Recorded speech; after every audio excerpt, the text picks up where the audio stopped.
Hello guys, പുതിയൊരു വീഡിയോയിലേക്ക് എല്ലാവർക്കും സ്വാഗതം. ഇന്ന് ഏറ്റവും കൂടുതൽ സോഷ്യൽ മീഡിയ ചർച്ച ചെയ്തുകൊണ്ടിരിക്കുന്ന ഒരു സബ്ജക്റ്റ്, കോണ്ടന്റ് ക്രിയേറ്റർ ഇൻസ്റ്റാഗ്രാമിലൊക്കെ വീഡിയോ ചെയ്യുന്ന, ഇപ്പം പുതിയൊരു സിനിമയും പുള്ളിയുടെ ഇറങ്ങിയിട്ടുണ്ടായിരുന്നു, മഹാരാജ ഹോസ്റ്റൽ എന്ന് പറഞ്ഞിട്ടുള്ള അഖിൽ NRയുടെ വൈഫ് ഒളിച്ചോടിപ്പോയി എന്നുള്ളതാണ്. കേട്ടപ്പം വിശ്വസിക്കാൻ പറ്റിയില്ല, പക്ഷേ സംഭവം ശരിയാണ്. CCTV ഫുട്ടേജ് വരെ പുറത്തിറങ്ങിയിട്ടുണ്ട് ഇവള് രാത്രി ഇറങ്ങിപ്പോകുന്നതിൻ്റെ. ഒരു കൊല്ലം മുമ്പാണ് ഇവരുടെ കല്യാണം നടക്കുന്നത്. അറേഞ്ച്ഡ് മാരേജ് അല്ല, പ്രണയിച്ച് കല്യാണം കഴിച്ചതാണ്. 3 കൊല്ലത്തോളം കണ്ട് പ്രണയിച്ച് കെട്ടിയതാണ്. ഈ സംഭവം നടക്കുന്നത് മെനങ്ങാന്ന് രാത്രിയിൽ ഒരുമിച്ച് ആഹാരമൊക്കെ കഴിച്ച് സന്തോഷത്തോടെ കിടന്നുറങ്ങിയതാണ്. രാത്രി ആയപ്പോഴത്തേക്ക് ഇവള് ബാഗും കെട്ടും കിടക്കി എടുത്ത് വേറൊരുത്തൻ്റെ കൂടെ വിളിച്ചോടി പോയി. അവനാണെങ്കിൽ ഒരു ബസ്സിലെ കണ്ടക്ടർ. അതിൻ്റെ CCTV ഫുട്ടേജ് പുറത്തു വന്നിട്ടുണ്ട്, ഞാനതൊന്ന് വെക്കാം.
ഇവളെ കാണാതായപ്പോഴത്തേക്ക് പോലീസ് സ്റ്റേഷനിൽ പോയി ഇവർ കംപ്ലൈൻറ്റ് ചെയ്തു, മിസ്സിംഗ് കേസ്.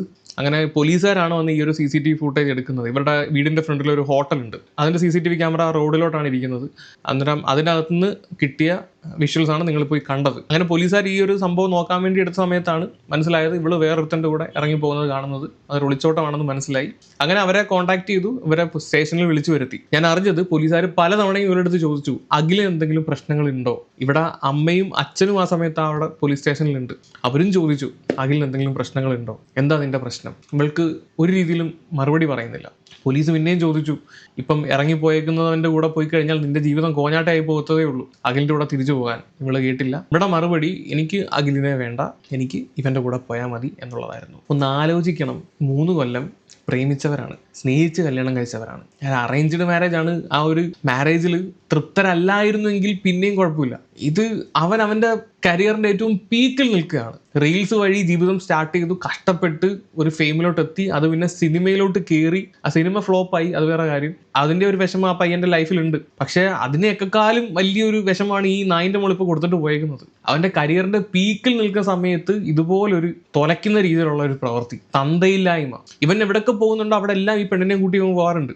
ഈ ഒളിച്ചോടുന്നതിൻ്റെ തലേന്ന് വരെ ഇവളെ കൊണ്ടുപോയി 10,000-8,000 രൂപയ്ക്ക് ഡ്രസ്സ് മേടിച്ച് കൊടുത്തിട്ടാണ് വീട്ടിൽ വരുന്നത്. അങ്ങനെ സന്തോഷത്തോടെ കളിച്ച് ഇരിച്ച് ആഹാരം കഴിച്ച് കിടന്ന അവളാണ് ഈ പരിപാടി കാണിച്ചത്. പിന്നെ ഇവള് പ്രേമിച്ചിറങ്ങിപ്പോയ ബസ് കണ്ടക്ടർ, അവനെപ്പറ്റി രണ്ട് വാക്ക് പറയണം. അവൻ്റെ ഇരട്ടപ്പേര് തന്നെ പൂവാലൻ എന്നാ. 10-39 വയസ്സുണ്ടെന്നാണ് അറിഞ്ഞത്. ഇതാണ് അവൻ്റെ ഫോട്ടോ. ഇവൻ്റെ കൂടെയാണ് ഇവള് ഒളിച്ചോടി പോയത്. വെറും 3 മാസത്തെ പരിചയം. ഇവർക്ക് പഠിക്കണമെന്ന് കണ്ട് പറഞ്ഞ സമയത്ത് പഠിക്കാൻ വിട്ടതാ. ആ പഠിക്കാൻ പോകുന്ന ബസ്സിലെ കണ്ടക്ടർ ആയിരുന്നു ഇവൻ. നാട്ടുകാർക്ക് ഇവനെ പറ്റി നല്ല അഭിപ്രായമാണ്. അതുകൊണ്ടാണ് ഇരട്ടപ്പേര്, പൂവാലൻ എന്നുള്ള ഇരട്ടപ്പേര് വീണത്. കാട്ടുകോഴി, അങ്ങനെയുള്ള ഒരുത്തൻ്റെ കൂടാണ് പോയേക്കുന്നത്. ഇവനെങ്ങാണ്ട് തന്നെ ഒരു കുടില്ല താമസിക്കുന്നതാണ് അറിഞ്ഞത്. സ്റ്റിൽ എനിക്ക് മനസ്സിലാവാത്ത എന്ത് കണ്ടിട്ടാണ് ഇവൻ്റെ കൂടെ പോയെന്നുള്ളതാണ്. എന്ത് കണ്ടിട്ട്. ഇങ്ങനെയുണ്ടോ പെണ്ണുങ്ങൾ? ഈ പെണ്ണ് ഒരുതരം മെച്യൂരിറ്റി ഇല്ലാത്ത ടൈപ്പാണെന്നാണ് പറയുന്നത്. എന്ത് മെച്യൂരിറ്റി ആണെങ്കിലും എന്ത് കോപ്പാണെങ്കിലും അവർക്ക് ഇറങ്ങിപ്പോകുന്നതിന്, പാതിരാത്രി ഇറങ്ങിപ്പോകുന്നതിന് ഒരു മെച്യൂരിറ്റി കുറവില്ലല്ലോ. ആ വിഷ്വൽസ് നിങ്ങൾ കണ്ടേ? അത് കണ്ടിട്ട് ഒരു തന്നെ ജീവിതം തൊലച്ചിട്ട് അവനെ നാട് മൊത്തമാണ് പിന്നെയും വേണ്ടില്ല. അവനെ ഈ ലോകം മൊത്തം അറിയുന്നവനാ. മലയാളികൾ എവിടെ ഉണ്ടോ അവിടെ എല്ലാം അറിയാൻ അറിയാവുന്നവനായി അഖിലനാർഡി. അങ്ങനെയുള്ള എല്ലാവരുടെയും മുന്നിൽ അവനെ നശിപ്പിച്ച് നാണം കെടുത്തി അവന്റെ കരിയർ തൊലയ്ക്കുന്ന രീതിയിൽ ചെറ്റ പരിപാടി കാണിച്ചിട്ടാണ് അവൾ ഇറങ്ങി പോയേക്കുന്നത്.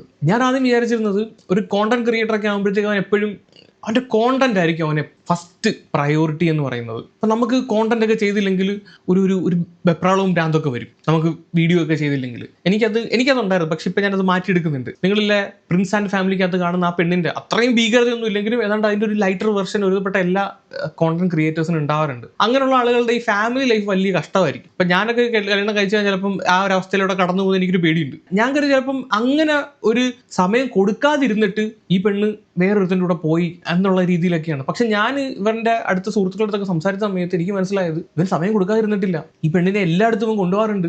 കൈവെള്ളയെ കൊണ്ടു കിടന്നതാണെന്നാണ് അറിഞ്ഞത്. എന്നിട്ടും ഇവളെ ഇമാതിരി പരിപാടി കാണിച്ചെന്ന് പറഞ്ഞപ്പോഴേ ഒന്ന് ആലോചിച്ച് നോക്കിയേ, എങ്ങനെ വിശ്വസിക്കൂടെ ഇന്നത്തെ കാലത്തൊരു പെണ്ണിനെ? എങ്ങനെ വിശ്വസിക്കും? ഒരല്പം ദയ ഇവക്ക് കാണിക്കായിരുന്നല്ലോ. ഇത്രയും നാണക്കേട് വരുമായിരുന്നു. ഇഷ്ടമല്ലെങ്കിൽ ഇഷ്ടമല്ല എന്ന് പറഞ്ഞിട്ട് ഡിവോഴ്സ് വാങ്ങി അന്തസ്സായിട്ട് പോകായിരുന്നു. അതൊന്നുമില്ല, എനിക്കൊന്ന് മുതുമൂത്തിരിക്കുകയായിരുന്നു. രാത്രി തന്നെ ചെന്ന് കയറണം, എന്നാലേ പറ്റത്തോളായിരിക്കും. വെച്ച് പിടിച്ച് ഇന്നോവയ്ക്കകത്ത് കയറി ആള് പോയി. ഇവിടെ തന്തയും തള്ളയും വക്കീലും ടീച്ചറാണ്, അമ്മ ടീച്ചറാണ്, പഠിപ്പും വിവരമുള്ള മാതാപിതാക്കളാണ്. ഇവരുടെ അടുത്ത് പറയാമല്ലോ, അവരുടെ അടുത്ത് പറഞ്ഞാൽ അവർക്ക് മനസ്സിലാവൂലേ? അതൊന്നും ചെയ്യാതെ അവനെ ഇല്ല കോമാളിയാക്കുന്ന രീതിയിൽ ഉറക്കി കിടത്തിയിട്ട് മറ്റൊരുത്തിൻ്റെ കൂടെ പാതിരാത്രി ഇറങ്ങിപ്പോയി. ഇതിനേക്കാളും ദേഷ്യം തോന്നിയ വേറൊരു കാര്യം എന്ന് പറഞ്ഞു കഴിഞ്ഞാൽ ആ പയ്യൻ തകർന്ന് പണ്ടാരടങ്ങിയിരിക്കുകയാണെന്നാണ് അറിഞ്ഞത്. ചില വെറും നാറികൾ കുറെ ഫേക്ക് ന്യൂസ് അടിച്ചിറക്കുന്നുണ്ട്.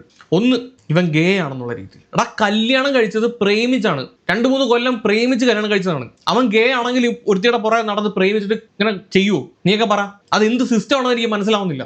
അത് ഇത്രയും ഫെയിം നിൽക്കുന്ന ഒരുത്തൻ അങ്ങനെ ഒരുത്തൻ ഇങ്ങനെ ചെയ്യാൻ നിൽക്കുവോ? അതിന്റെ ലോജിക്ക് നീ ഞങ്ങൾക്ക് പറഞ്ഞോ? രണ്ടാമത്തെ കാര്യം, യവന് അവിഹിതം, ഇവന് വേറെ പരസ്ത്രീ ബന്ധം ഉണ്ടെന്നുള്ള രീതിയിൽ അടിച്ചിറക്കുന്നു.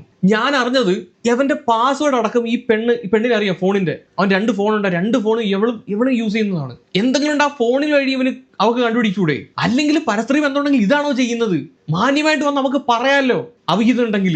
അതൊന്നുമല്ല, ഇത് മൂത്തിറങ്ങിപ്പോയതാണ്. എന്നിട്ട് ഇമാതിരി ഫേക്ക് ന്യൂസ് അടിച്ചിറക്കാണ് കുറെ നാറികൾ വന്നിരുന്നിട്ട്. ഇവിടെ ന്യായീകരിച്ച് വരുന്ന ടീമിനെ കണ്ട് എന്റെ പൊന്നു സുഹൃത്തുക്കളെ കാര്യം പറഞ്ഞിട്ട് സംസാരിക്കുക. അല്ലാതെ ഒരുത്തെ തകർന്ന് പണ്ടാറടങ്ങിയിരിക്കുന്ന സമയത്ത് അവന്റെ ശവക്കല്ലറെ പിന്നെയും പോയി ആണിടിക്കുന്ന മാതിരി പരിപാടി കാണിക്കാൻ നിൽക്കരുത്. ഈ എന്ത് മനോസുഖമാണ് നിങ്ങൾക്ക് ഇതിനകത്ത് കിട്ടുന്നത്? ഈ ഫേക്ക് ന്യൂസ് അടിച്ചിറക്കിയിട്ട് വ്യൂവർഷിപ്പിന് വേണ്ടിയിട്ടാണോ ഇമാതിരി നാറിയ പരിപാടി കാണിക്കുന്നത്? ഇവൾ ആരെടുത്തും ഒരു കാര്യം പോലും ഇതുവരെ പറഞ്ഞിട്ടില്ല. ഇതിനെപ്പറ്റി ഒരാടത്ത് സൂചിപ്പിക്കുക പോലും ചെയ്തിട്ടില്ല. ഇവിടെ ഇറങ്ങി പോകുന്ന സമയത്താണ് ഇവക്ക് ഇങ്ങൊരു സംഭവം ഉണ്ടെന്ന് തന്നെ അറിയുന്നത്. ആ വീട്ടുകാരും യവനും അറിയുന്നത്. അതുവരെ സന്തോഷമായിട്ട് കളിച്ച് ചിരിച്ച് നിന്നിട്ട് തോന്നിവാസം കാണിച്ചത് ഈ മോളെന്നല്ല, അവിടെ മുന്നിൽ കൂട്ടി വായിക്കണം. ഞാനിപ്പോൾ ഈ പറഞ്ഞ കാര്യങ്ങൾ അഖിലിന്റെ സൈഡിൽ നിന്ന് വളരെ ജെന്യൂൻ ആയിട്ടുള്ള ആളുകളിൽ നിന്ന് അറിഞ്ഞ കാര്യങ്ങളാണ്. ഇനി ചിലപ്പോൾ ഈ പറയുന്ന ഈ പെണ്ണിന് എന്തെങ്കിലും പറയാനുണ്ടാവും.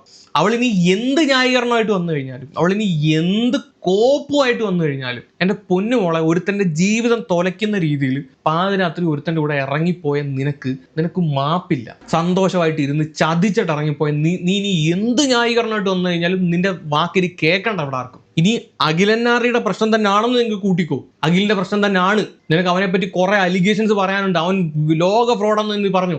എന്നാൽ പോലും ഈ രീതിയിലല്ല ബിഹേവ് ചെയ്യേണ്ടത്. ഇതല്ല അതിൻ്റെ ഉള്ള സൊല്യൂഷൻ. ഇമാതിരി തന്തയിലായ്മ കാണിച്ചിട്ടല്ല ഉണ്ടാക്കേണ്ടത്. ഇതിപ്പോ നോക്കിക്കോ, വേലിയാടിയ പശു കോലുകൊണ്ട് ചെയ്യാവുന്നൊരു ചൊല്ലുണ്ട്. അത് നിനക്കൊക്കെ പറ്റാൻ പോകുന്നത് അത് തന്നെയാണ്. ഇത് തന്നെ നിനക്കൊക്കെ ഉണ്ടാകാൻ പോകുന്നത്. അവൻ നാളെ നിന്നെ ഊമ്പിച്ചിട്ട് വേറൊരുത്തിയുടെ കൂടെ പോകും. നീ വഴിയിൽ നിൽക്കും. ഇതാണ് സംഭവിക്കാൻ പോകുന്നത്. അന്ന് നീ കരഞ്ഞുകൊണ്ട് അവന്റെ മുന്നിൽ ചെല്ലണം. എന്നാൽ പോലും ആ ചെറുക്കൻ ഇന്ന് കിടന്ന് കരയുന്നതിന്റെ അത്രയൊന്നും ആവില്ല. ചതി എന്ന് പറയുന്ന സാധനമുണ്ട്, അതിന്റെ ഒരു ടേസ്റ്റ് അത് അനുഭവിച്ചവർക്ക് മനസ്സിലാകത്തുള്ളൂ. അത് വല്ലാത്ത ഒരു ടേസ്റ്റ് ആണത്. കൂടുതലൊന്നും പറയുന്നില്ല ഗൈസ്. ചുമ്മാ കാര്യം അറിയാതെ ഓരോന്ന് അടിച്ചിറക്കാൻ നിൽക്കരുത്. എനിക്കതേ പറയാനുള്ളൂ.